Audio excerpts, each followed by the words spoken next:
This is question number 2 from your resulting solution practice problems in your resource book, provided in the resource book. So for this question, the physician orders penicillin G potassium 1 million units IV every 6 hours. The nurse has a vial with the following instructions.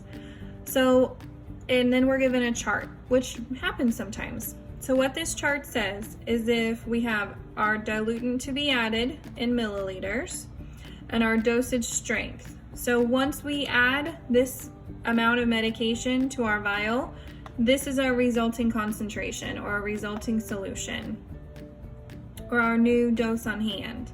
So if we would add 9.6 milliliters of diluent to our powdered vial, we would then have 100,000 units per milliliter. So for every milliliter in that vial, we now have 100,000 units of medication.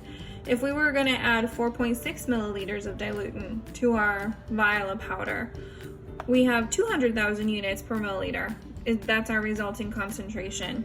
And if we add 1.6 milliliters of fluid to our powder, our new dosage strength, our new resulting concentration is 500,000 units per milliliter. So our important information, it doesn't tell us what our diluent is or what type of solution we need to add, and that's okay. But our important information is our physician orders. And then we do need all of the following instructions. That is all important. All right, so what is the dosage strength if 9.6 milliliters is added? So if we add 9.6 milliliters to our vial of powder, our new dosage strength, our new resulting concentration is 100,000 units per milliliter.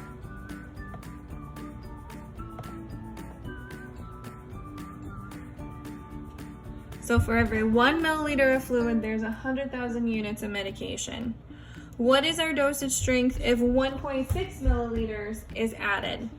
So if we add 1.6 milliliters, our resulting concentration, our new dosage strength, our new dose on hand is 500,000 units per 1 milliliter. So how many milliliters would the RN give if she chooses to dilute with 1.6 milliliters? Remember, anytime we have to figure out how much we're going to give a patient, we use the equation D over H or D over H times Q. In this case, we're going to do D over H times Q because we're dealing with liquid with milliliters, so we need that Q in there. So our doctor's order is 1 million. I think one of the hardest parts about this question in particular is making sure you get enough zeros in your calculator. So kind of double check how many zeros you're putting in. 100,000 units. Okay, if we're adding 1.6, our new dose on hand, our resulting concentration is 500,000.